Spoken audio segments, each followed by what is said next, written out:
Hey,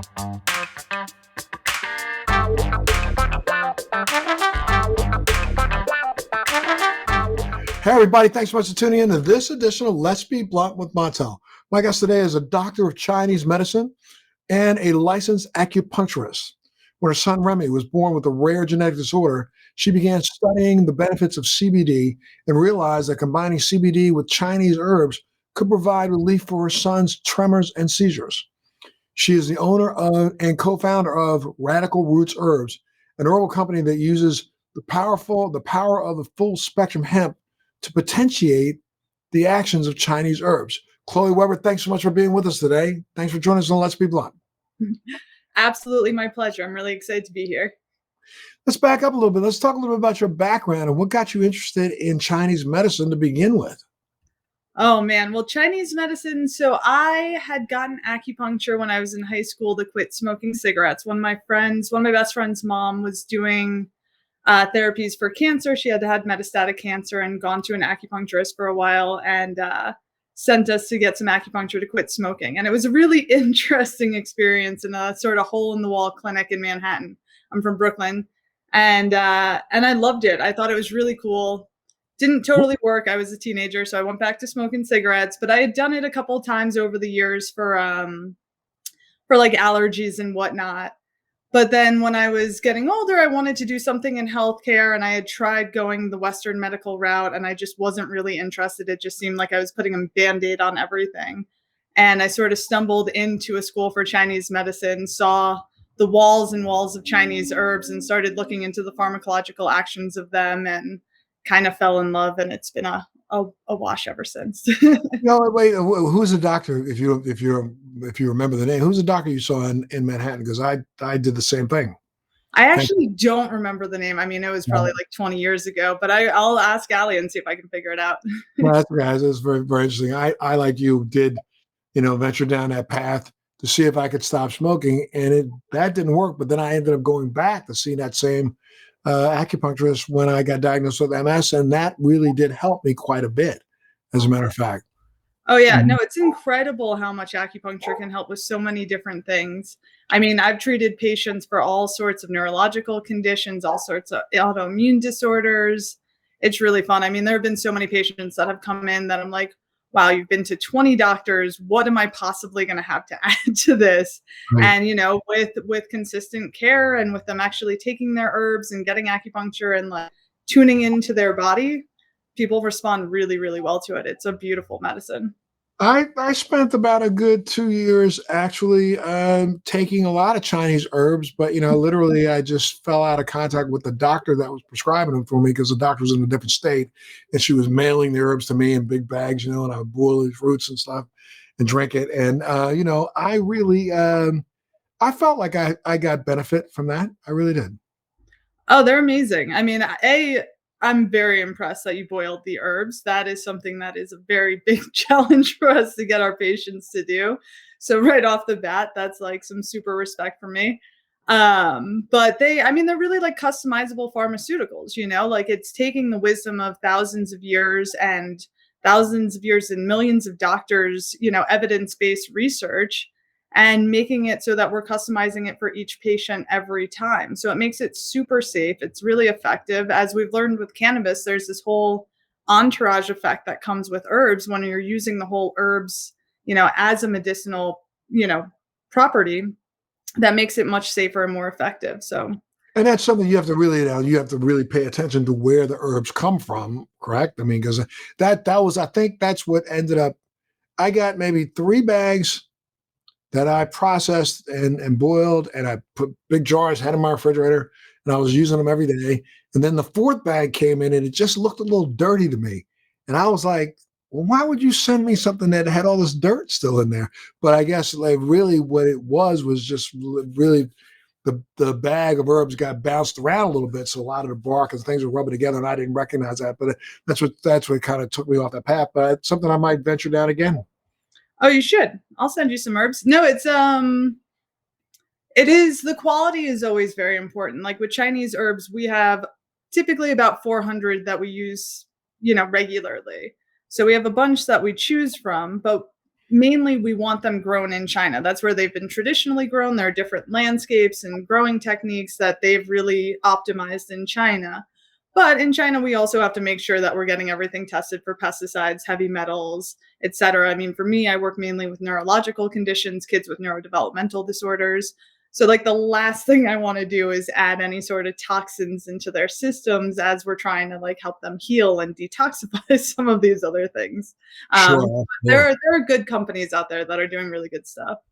And they are importing. Are there any of those herbs grown here in the United States?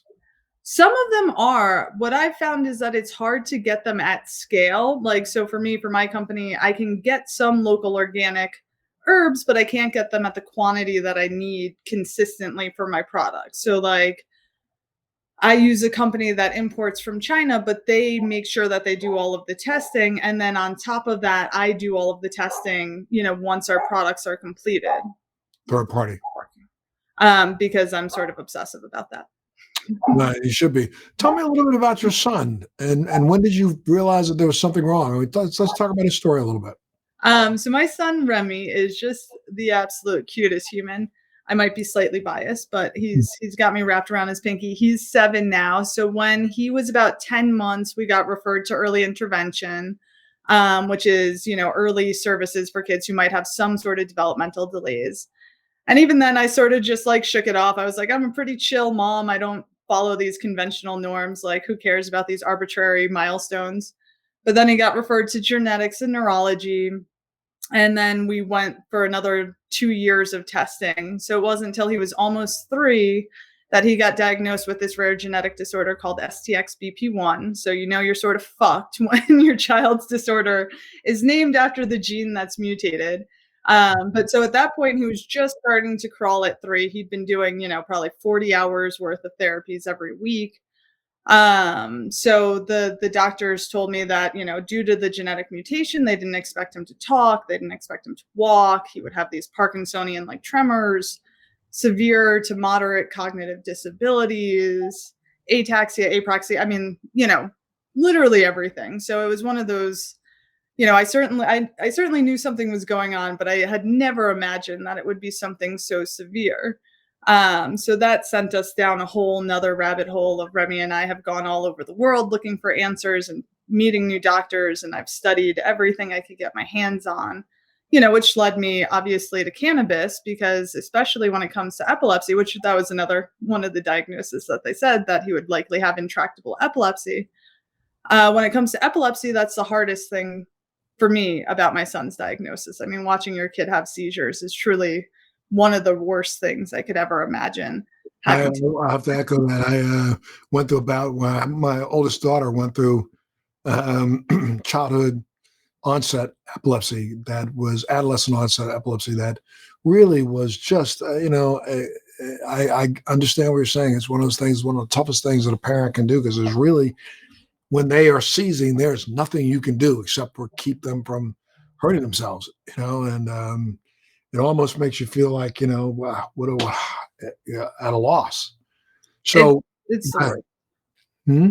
No, it truly is the worst. I mean, it's a hell I wouldn't wish on anybody. And so many of the kids with Remy's disorder are on like 3 or 4 meds, and they have really poor seizure control. So I was looking at that and I was like, my kid's development is already so delayed. I don't want to put him on all these meds that are going to slow his neuroconnectivity, delay him further, and may or may not help the seizures. So that's when I sort of fell in love. I mean, I'm from Brooklyn, so I've been well acquainted with the cannabis plant for a while for myself.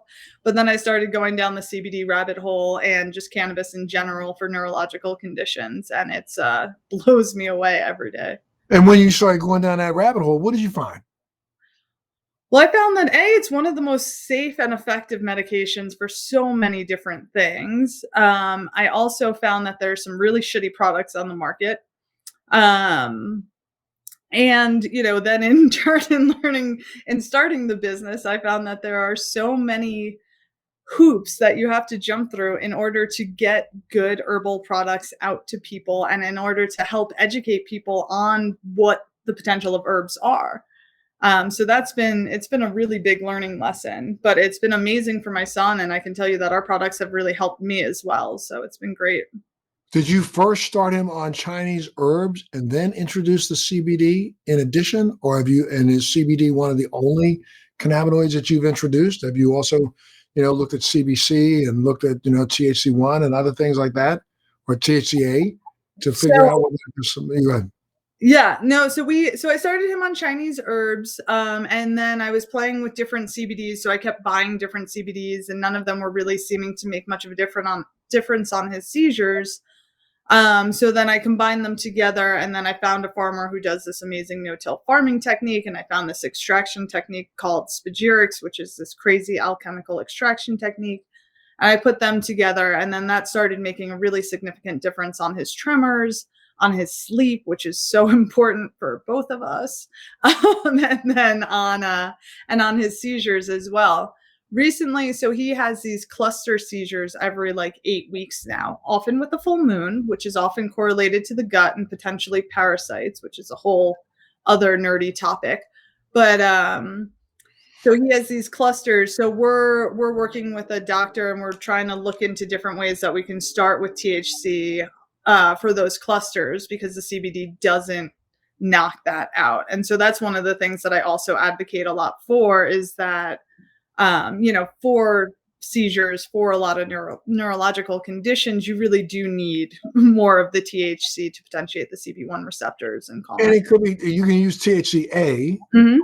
and just not heat it, so therefore you're getting the value of the THC without the psychotropic effect, right? Exactly. Yeah. I've been thinking about making them juices with it. Absolutely. Have you been juicing the plant itself?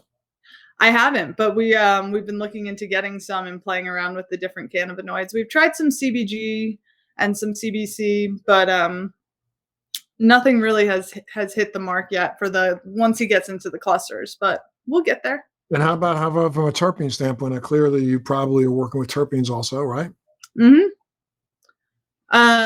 Yeah, I would say that the limonene and the pinene are two of the ones that have been really helpful for him. Myrcene can be really helpful as well.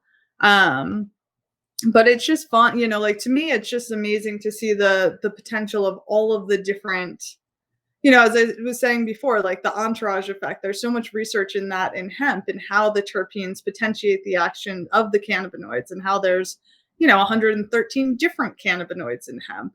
Now there's you might have heard of what is it? Epilotics? I think it's Oh, called yeah, I know what you're talking about. The new drug, Epidiolex or something. I always Epidiolex, right? wrong. But so there's the pharmaceutical derivative, which is basically a CBD isolate that they're giving to kids with disorders like my son's. And there was a meta-analysis that was done like 2 years ago that showed that once a kid was on Epidiolex, they needed like 7 times the amount of the pharmaceutical derivative than somebody who was on a complete spectrum plant extract. And then with that 7 times the amount of the product came about 7 times the amount of the adverse side effects, both severe and mild. So like it's just so infuriating to me to watch so many of these kids be put on this pharmaceutical that is super expensive, has a lot of side effects, and is taxing the fuck out of the liver, when there are, so many other safe and effective alternatives, when you can find the right balance of the plant, whichever, terpenes and cannabinoids work for whichever patient, which I think we need to do a better job of, figuring that out. Well, that's the same dance that the pharmaceutical industry went through with Marinol. I mean, they went through this whole big 30-year, process with Marinol, recognizing that the synthetic versions of cannabinoids don't work. They don't. The body doesn't recognize that. Not as the endocannabinoid system doesn't recognize that, as much as it seems to, in some tests, look like it's antagonized a little bit by it. The body really understands that I'm missing, whether it's a C or whatever. I mean, when you look at that molecule is not the same. Yeah. But it's money, Of and course. that's so sad. It's like, it's really not about the patients. To me, I don't care whether my patients get better from me or they get better from my products. I care that my patients get better. And if that's Western medicine, great. And if it's herbal medicine, that's what I've found to be the safest and most effective. But, We know at this point there's so much censorship and so much manipulation. I mean, my credit card processor held my money for a month because one of my formulas, I said that this formula has been used traditionally to support women's health for hundreds of years. And apparently support women's health is a medical claim. Like, I didn't say endometriosis, I didn't say like fertility Right. or like regulate your cycle. Like, it's just insane. But I think there was a survey like 2 years ago that showed that about 50% of people who got on CBD were able to get off of their pharmaceuticals. So I think that elucidates where all the pushback's coming from. And without a doubt, until they can get their hands in it and control it, they're going to push back as hard as they can. I keep seeing these studies come out, almost weekly now about some new negative effect that they claim that they found in cannabis that nobody's seen for the last 80 years. And so now they're blaming it all on the strength of the THC and the cannabis. You're making such a strong THC that that's what's causing these. Stop. I feel like reaching across the street and smacking somebody. You know what I mean? It's just such fear mongering. I mean, it's like this is a plant that we have evolved with for so long. We have receptors for it in every cell of our body. We are literally, made to consume it. And one of the things that I found really interesting is the idea that we have this cannabinoid deficiency in our society, which kind of makes sense if you just think about it logically. So when we had hemp in our diets and in our animals' diets that we were then eating, I think I saw a study that if a chicken eats hemp for its feed, then every egg is essentially 500 milligrams of cannabinoids in each egg. And then you cook it and you decarboxylate the cannabinoids, make them bioavailable, which is pretty entertaining and interesting. But so once we took hemp out of our diet, then we really got rid of those cannabinoids that we were naturally ingesting. So I think that was part of the reason that there was such a CBD and hemp like revolution once that came out, was people were just, once they tried it, all those receptors were lighting up and it was just like unbelievable for so many people. A But lot of people, but you know what you're talking about. You're preaching to the choir, my dear, because I mean, what you're talking about is something that I have blamed our industry for now for the last 4 years. And I'm going to continue to blame them until they get off the stick and start educating the consumer. What we don't get in America is that when America was found, it was found by sailors who crossed the oceans and the seas with tonnage of hemp seeds on board their ship. Why? Because back then, science recognized that hemp was one of the most protein-laden seeds on the planet. We consumed a considerable amount of hemp. We ate porridge with hemp, and hemp was a part of our daily regimen, until we banned the cannabis plant and we banned hemp at the same time. And we didn't ban it because of anything deleterious in the plant. We banned it because it was interfering with, Charles DuPont's, reign and also, what William Randolph Hearst's ability to tear down the big trees. So we didn't ban hemp for cannabis because we thought it was a bad drug. We went after it because it was going to affect the textile industry. It was going to affect so many businesses in America. And then we set upon causing that endocannabinoid deficiency. It's not just the cannabinoid deficiency of the plant. Those plants do nothing but antagonize those receptors in our body. I've read something recently where, they think that a lot of the autoimmune diseases are based on anandamide deficiency, which is one of the endocannabinoids we produce ourselves. And we don't produce it if we don't get enough hemp or we get enough cannabis in our body. So or when we're in chronic stress, it depletes our anandamide. correct. And we'd have no way to replenish it unless we actually consume something that will antagonize the receptors to make them make it. What have doctors said about, first off, about your son's recovery, or at least the improvement of his conditions based on what you're doing? Do they say, no, it has nothing to do with your hemp? What do they say? No, they always actually are pretty supportive about it. At least in the seizure world, it's fairly well known that hemp can be really helpful. They're just they're very standoff about it. They're like, well, I hear it can be helpful, but we don't really know much about it. There's some research studies, cat. There's some research studies, but it's you basically have to figure it out yourself and find a doctor that can advise you. Uh, That blows my mind when you hear it come out of a doctor's mouth who's supposed to be able to research on their own. If that doctor was smart enough to do a little research, they recognize that there's more peer-reviewed, published documentation on hemp and cannabis than there is on alcohol. Yet that same doctor will go out and belt down a couple shots of scotch before he goes to bed with his cohorts. You know what I mean? Which really drives me crazy. Well, when it comes to, especially when it comes to rare diseases and really neurological conditions in general, I've been largely disappointed. Even when my son's doctor, it was like, one of the top doctors at Cornell Pediatrics in genetics. And I go into his office and literally he gives me this, absolutely devastating diagnosis. And he goes, this is the first time I've ever heard of this disorder. I printed out a research study, but I didn't get a chance to read it. Ugh. To me, I'm like, dude, like as a practitioner, as a medical professional, if you don't have the curiosity at least to read one research study, let alone as a human, to like have a conversation with me and like tell me this devastating diagnosis, you don't even give me the courtesy of like reading it. I mean, I've done so many interesting things with my son. I mean, I've been taking him to a neurologist in Ecuador where we do all this neurohacking stuff. We do like ozone therapy and hyperbarics and alpha brainwave stimulation. I'm learning neurofeedback. I mean, I do all sorts of crazy stuff with him. And really, I've just had to go way outside of the typical paradigm because Western medicine and the doctors have just had nothing for me. They're just like, yeah, we don't know. Yeah, I We're mean, not even. and they give up so easily. It's really kind of crazy to me. I don't understand how they can give up so easily. I do know that there is if you go to Canada, there's a medical device. It's called a PONS device, PONS, portable neuromodulation device, that was created here in the United States. Had to go to Canada to get a CE mark first in Canada. It's being used in Canada for various forms of ataxia, though it was literally developed and created for traumatic brain injury.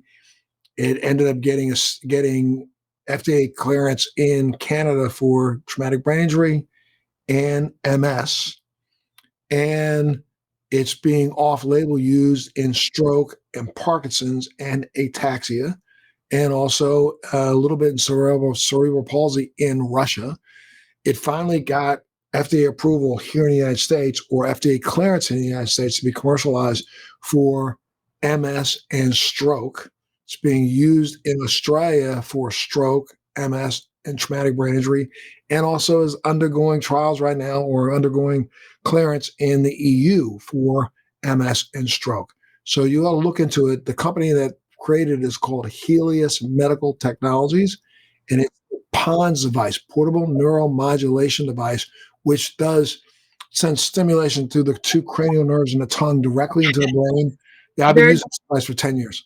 cool. Yeah, no, I actually there's a I've read a couple of books about using those nerves in order to stimulate sort of I think you can actually like sort of rewire the It is midbrain. one of the only devices in the world that's been given credit to being able to create neuroplasticity in the brain. It will literally find pathways around the damage and utilize new nerve endings to take the place of the ones that are damaged. And this has been proven now. So it works. We know that they've had some significant impact on cerebral palsy patients, ataxia patients in Russia. We've had some significant impact on MS and traumatic brain injury in Canada. We're starting to see the results here in the United States. So it's something that, you have to dig in a little bit and see. It'll be prescribed here in the United States, I think, within the next 6 months or so. So you could probably find a doctor who would allow you to use it off label, and it may give your son some benefit. Yeah, no, that's cool. I'm all for those. As a mom and as a practitioner, I feel lucky because I can sort of push the bar a little bit with Rem because I know what's safe, and then B, I know him so well. I've been a solo mom with him since he was 1, so like, I can tell if he's going to have seizures by the way, his digestion is. I can tell if he's sick by the smell of his breath. Like, if he has any sort of adverse reaction to something, I'm going to know immediately. So like, I look at these things and I'm like, are they safe? Are they potentially helpful, and I'm able to push that a little bit. And there's so much stuff that's out there, so it's hard for me also to watch, like since I live in the world of disability, it's really hard for me to watch so many of these kids where the Western medical, approach is really just, let's just give them a ton of pharmaceuticals. Oh, they have GI pain. Let's just give them a ton of pharmaceuticals. Oh, they have anxiety. Let's just dull that out. Where I'm just like, can we look at diet? Can we talk about herbs? Mm. Can we look at some of the other ways that we can help? And I'm not thinking that some of these things are gonna magically cure my kid. He's got a rare and challenging genetic disorder. But to me, it's like every inch of independence is worth a battle, and every little bit of joy and like health is worth it. Is he talking? No, he's not talking. He's walking, he's kicking a soccer ball, and he's happy and he's healthy and he's doing great, so it's finding that balance of like, I want to support him and give him as many healing opportunities as I possibly can, but I'm also going to love him for who he is. So Yeah, absolutely. Now, let's talk a little bit to me about the variations of the hemp plant itself and some of the corresponding pharmacology. You've been digging into hemp so much. Let's talk a little bit about this, because I think, a lot of other parents out there and other people out there that are looking for products need to understand that, hemp is not hemp is not hemp. yeah, well, I think to me, one of the main things that you want to look for is you want to, as we discussed, you need a complete spectrum plant, no matter what it is. That 0.3% of THC, while that's a completely arbitrary number, and I wish it was a higher percentage, you want to get that 0.3% THC because that's going to potentiate the actions as we've talked about. Also, obviously, you want to look at the terpene profile because the terpenes each have different things. So those are all sort of different essential oils, and those oils have different actions within the body. So you can really potentiate the actions of the hemp by looking at what the terpene profile is. And that's one of the things, that I think people have caught on to fairly well. And then now, as they've been looking into more variants in the CBG and CBC and different, cannabinoids, and trying to potentiate those, which are pretty interesting. CBN is another big one. That one's great for sleep. CBG is interesting because I believe that one activates the CB1 receptor as well without the psychotropic effects. Well, it doesn't, because CBG is basically, some call it the guy cannabinoid or the stem cell cannabinoid. It is what turns into THC and CBD to begin with. And Exactly. CBG is prevalent in the plant for about the first 6-7 weeks, and it starts to go down as THC and CBD start to form. So it basically has the potential inside of it to be, you can actually push CBG to become THC. Chemically, I don't like that idea at all. I don't like messing with the molecule, leave it alone. But that molecule would probably have the same effect as THC when it comes to, antagonize the receptors. Yeah, absolutely. Well, and it's interesting because it's the innate wisdom of the plant is so much further beyond like what we could ever conceive, like it's just, the more I learn about it, the more respect I have for it. Another thing that blows me away and that I think is super important for everybody to understand is that hemp and cannabis just in general is a hyperaccumulator. So it is going to pull up any of the toxins that are in the environment. So it's amazing because obviously we need these toxins to be cleaned out of our environment so that we can, potentiate topsoil and remineralize our soils. But then, on the flip side, since there are so many really crappy CBD products out there, you want to make sure that whatever company you're buying from is doing third-party testing, because as much as CBD, again, I really believe this plant can save our world in so many ways. It can actually heal our earth and heal us at the same time. But, when you're mass producing it and doing it unethically and doing it in soil that's been, covered in pesticides and glyphosate, then you're just potentiating that in your body also. Sure, sure. Well, that's one of the problems. I mean, I think that, we're going to be facing here in the United States is the fact that when you look at global warming in a sense, and we look at the temperatures that we've had out west, and though, the plant is a robust plant, it's a weed, it'll grow, but, we run into issues with actually having enough of it, and enough of it that we can break up and use in different types of ways like you're doing. So people do have to really, really, really, really, really look at where they're getting their product from. Yeah. Well, and I mean, it's just like what you said with the herbs in the beginning, like Chinese herbs, same thing. Like wherever, just because herbal medicine is considered more safe, it doesn't mean that we don't have to take, precautions and make sure that you're getting it from a company that's doing the right thing and doing the testing to make sure that you're not just ingesting more toxins. And then there's a lot of bad herbal products on the market, and there are a lot of people who are just looking out to make a quick buck. Buck. I mean, it's really disappointing. I went to like a hemp expo in New York like 2 years ago. I guess it must have been 2 years ago because it was before the pandemic, and it was just crazy to see the amount of money that has poured into particularly the CBD industry. It's just madness. I mean, there were like CBD slushies and like all sorts of crap. And so I left there and I was like, wow, like I'm so blown away by my products. I love them. I'm so proud of them. This is like, that made me feel really good because there wasn't one company there that I felt like was in any way comparable to what I put out there.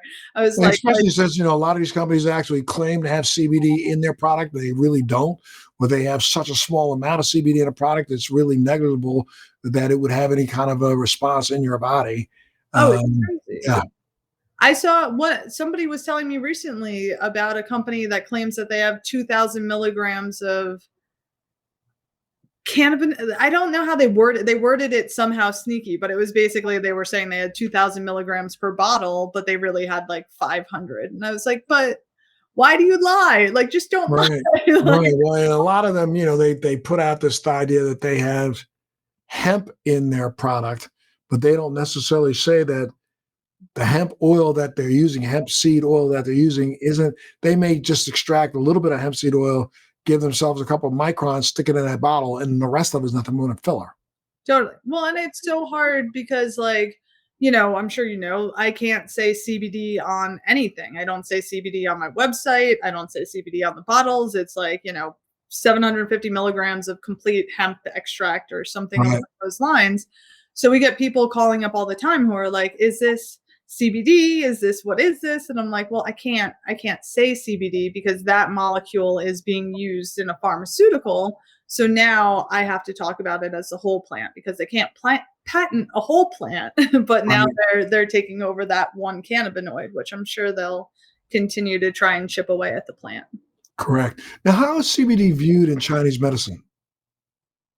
So it's interesting. So the way we talk about the body is very different than Western medicine. So we sort of talk about the body as a microcosm of the macrocosm. So we use like environmental factors to describe physiological actions. Because you got to remember, we started studying, or they started studying Chinese medicine, Chinese herbs thousands of years ago. So instead of talking about like, epilepsy, we talked about that as wind being trapped within the body. So we sort of look at how the different organs and energies of the body work together as a whole, as opposed to sort of isolating things. So in Chinese medicine, hemp is considered sort of a heart tonic. So it's like it helps calm the spirit. And then in Chinese medicine, it also helps with like liver and kidney yin. So the liver in particular in Chinese medicine, and these are like the energetic actions of the liver. But the liver is in charge of the free flow of qi and blood throughout the body. So basically, how I think about it is when you get stressed, all your qi sort of constrains and stops moving. And then that constraint can lead to heat harassing the heart, and it can lead to, hypertension or irritability, PMS, all of that sort of stuff. So we want the liver really happy in Chinese medicine. So CBD really helps with, supporting the liver and helping, calm and nourish the heart. So that's kind of how we look at it, but it's a Got fun it. thing. Got it. And they believe that it works synergistically with other herbs, correct? Yeah. So we really focus on a polypharmacy. So instead of, as I was saying, we look at the body and how the systems are all interrelated, like insomnia isn't just insomnia. Where is the insomnia coming from? Is it coming from stress? Is it coming from digestive stuff? Is it coming from, hot flashes? Like those are all different systems leading to the same outcome potentially. But so we use different herbs together so that we can not only potentiate the actions of each herb, but we can also make it safer. So, like, we might have one herb that, so there are research studies that, like, Husha Wu, which is like a traditional herb used. It's an adaptogen. It's for blackening the hair. And so people use it all the time. It's like very common. But if you use it at really high doses, it can injure the liver. We never use it in really high doses. And when we use it, most of the time we're using it with other herbs that are going to support liver function. So it balances that out. So we, by using the different herbs together, we're able to potentiate the actions. And then we're also really able to like honor the different systems of the body instead of just sort of looking at one, like kind of a one size fits all model. Well, now you use a pretty unique extraction process. Can you walk me through what that is and how it works? Oh my God, it's so cool. You should come to Colorado and see this. So my manufacturer, I have this brilliant manufacturer up in the mountains in Colorado. And he's sort of a physicist, chemist, and he builds Tesla coils for fun.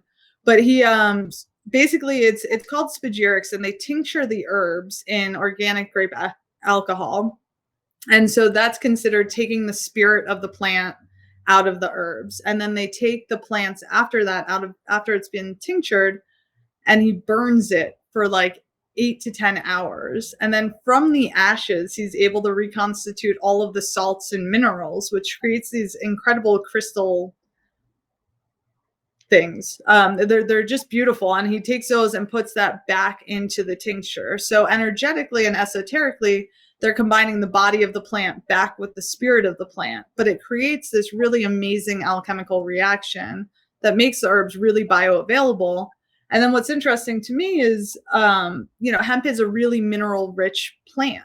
So there's a lot of salts and minerals in hemp. So then again, if we're bringing it back to the entourage effect, this is the only extraction technique, at least that I know of, in which we're able to actually get the salts and minerals into the final product. And my manufacturer actually gets the water solubles, the oil solubles, and all the salts and minerals into the final product. So we're really getting as much of the hemp plant as possible and respecting the plant in a way that makes it, kind of that real sacred plant medicine. And you get the plant. How do you source your plants, making sure that they are pesticide and toxin free? How do you source those? Do you test them before you even process them? So all the Chinese herbs I get from just one place, and they have them all tested before I process them. But again, I test them again at the end. But my hemp I get from a farmer up in Longmont, just like 15 minutes north of me in Colorado. And he does next to no-till farming techniques. I mean, he doesn't use any pesticides or herbicides. He has a whole, ecosystem set up. So he's planting, different flowers to potentiate different bugs, to potentiate different plants, to increase different minerals. And then he goes up to the mountains and gets like mythical healing spring water and brings it down. It's very Colorado, it's very hippy dippy, and it's kind of magical. Well, how is hemp? You said that hemp is going to be I get it, but explain to people why you think it's such an important crop from a global perspective.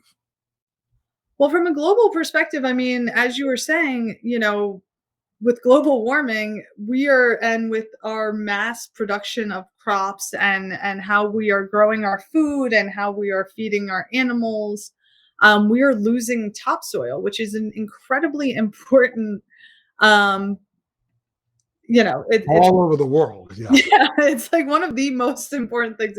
That is how we grow our food. So if we don't have topsoil, then we cannot grow our food. And it's just not sustainable at all. And the direction that we're going with, clearly, I think everybody can acknowledge that it's not sustainable. So, since hemp is able to not only clean the environment, but also potentiate topsoil, it's a way that we can really really help radically change the way that our world is going and the direction that we're going with. And on top of that, if we're growing good hemp, I mean, there's no limit to what we can do with the hemp plant. So even if we're growing hemp that's more specifically being grown to clean out the environment in some places. Maybe that's hemp that we're not going to want to ingest, but it's hemp that we could potentially use for clothes, or we could use to power cars or make straw. Well, maybe not straws, but like you can use any hemp for almost anything. Sure. So that's one of the things that I think is just so important. And then, as we know, hemp is just such a master regulatory system, regulator for our entire system through the endocannabinoid system. And we as a society are just in such extreme levels of stress now, more so than ever. It used to be that our fight or flight would kick in when a tiger would come around, but like now it's fight or flight anytime you turn on the news or go outside. So I think, to me, cannabis is just such a safe way to help support us as we are navigating through all of this madness. This madness, you're right. Well, tell us a little bit about some of your products. So what I did to start was sort of look at the different reasons that most people were using hemp and then create formulas around those. So one is a rest and relax. That's the one that everybody uses. I think I just sent you some yesterday, so you'll have that soon. But that one is for insomnia and for, well, or I guess I can't say that. I would say most people use that to help support healthy sleep patterns. That one sort of, but it also helps with like anxiety. People will take it, I would take it before I go on a podcast or something. So instead of just knocking you out like melatonin, it sort of calms the spirit. So it just sort of calms the mind, helps you get into that sort of alpha, delta brainwave state so that you can get some good deep sleep. We've got our, another thing that people often use cannabis for is pain relief. Again, sometimes you're going to want to have a higher level of THC when you're talking about pain and cannabis. So I also have talked to a lot of my patients and people who will get like THC tinctures and add them to our tinctures if they're looking to get more of like a 1-to-1 or a 2-to-1. So they're getting that higher THC count, but not as much psychotropic effects. But so we have our relief remedy, both a topical and an internal, and those have been really helpful. I mean, the research on CBD with helping for the opioid epidemic and potentiating opioids effects are just amazing. A lot of people are able to reduce the amount of opioids that they're on or wean off of them, which is, again, such an important thing for us to work on. And that is peer-reviewed, written documents that are out there that talk about the fact that cannabis does help and could be the exit drug, if you will, for opioid. And I'm not speaking out of turn. I'm speaking after having read some of these documents myself. Totally. No, there's so, as you said before, there's so much research on all of this, and it's mind boggling, like as somebody who, like, I didn't want to start a business. I'm a single mom of a child with special needs. Like, I only did this because I felt like there was a drastic need for it. And I wanted to help my son and I wanted to put his formula out for other people. But like, it's insane the amount of hoops that we have to jump through, and how little I'm actually able to say. Like, if you go to my website, it's like rest and relax. Like I said, may sort of help kind of get you to possibly sleep a little bit. Like, it's like, right, sleep a little bit better. Right. Like, I can't post links to research. I can't do anything. Like, it's really mind boggling. But yeah, so it blows me away every day. I mean, the different rabbit holes you can go down with CBD in terms of how it's helping. I mean, in terms of it potentiates tight junctions in the gut, so it decreases leaky gut, increases this one bacteria in the gut called Akkermansia monophilia, which is amazing. There's research on Akkermansia for MS. Actually, which is one of the ways that I think that it's actually helping with so many neurological conditions. There are receptors for it on the vagus nerve, acts on the 5-HT1A pathway in the brain, which is the same pathway that Prozac works on, increases neurogenesis in the hippocampus, which, is potentially how it's so effective with PTSD. I mean, it's one of those things that, like, if you get nerdy on it, it's like, anytime somebody's like, well, does it help with this? I'm like, cool, let's look it up. And then it's like, you just said you're not even allowed to direct people to links. I had a bunch of stuff with like links, to research, just quotes from research and like basic information on our blog, and we had to delete the whole thing. So I've got to figure out how I can do it, because educating people and empowering people around their health is what I want to be doing. But Absolutely. it's they've got a stranglehold on us quite a bit. It's really I think it's ridiculous, especially nowadays, especially when they consider this an essential service, but you can't tell anybody about it. How stupid is that? No. Now, if somebody wanted to find out more about you, and where do they go? So the products are at radicalrootsherbs.com. And people can email me at chloe@radicalrootsherbs.com. And then if anybody happens to be a parent of a child with special needs, I have a resource website called remy'srevenge.com. A lot of these seizure families have like Haley's Hope and like stuff like that, but I'm from Brooklyn, so I got a little feisty with it. So remy'srevenge.com, it just has a bunch of the stuff that I've read and explored, so that people have a starting place on their journey. And you're offering our listeners here at Let's Be Blunt a discount today, or 25% off if they use the code BLUNT25. Is that right? Yeah. Yeah. Well, yeah, for all my listeners, I want them to understand this. So where do they go to purchase? One more time, tell them the website, and then do they have to type in the code BLUNT25 and then they'll get the discount? Yeah, so just go to radicalrootsherbs.com. You can use any of our products that are on there. If you have any questions, again, it's hard for us to say what they're for, but if you have questions, you're always welcome to reach out to me. But then once you go to checkout, there should be a little box for the coupon code. Just type it in and you should get your 25% off. If you have any issues, just let us know, but it should be Come pretty. on. I can't thank you enough, Chloe Weber, for doing that for all my viewers. Of course, it's my pleasure. I love what you're doing. I think it's so important, to advocate for this amazing plant and for people getting good, safe medicine. I mean, it blows my mind the side effects that people are willing to deal with pharmaceuticals, yet not open to this plant that can help so many people. Well, again, we're living in a time when people don't believe truth; they believe just BS. And so, I'm hoping that you cut through the clutter by giving them truth rather than BS. You know what I mean? So, thank you for what you're doing. Anything else you want to share? No, just thank you so much. It's really been quite an honor. It's been an honor having you, and I wish Remy the best. I hope that he continues to, thrive, and it's because he's got a mom who's working as hard as she is to do that for him. So thank you so much for what you're doing, and keep it up. Thank you. For sure. And if you want to, make sure you tune in to this entire 1 hour edition of Let's Be Blunt with Montel. I thank you all for being here. And remember, one more time, Chloe, tell them the website. radicalrootsherbs.com. And you get 25% off if you just say Blunts25 in the discount code, okay? So make sure you use that. Thank you, Chloe. You be well, stay well, keep your son well, and you always have a home here if ever you have anything you want to talk about, okay? Thank you so much. You too. Absolutely. All right, join us on the next Let's Be Blunt with Montel.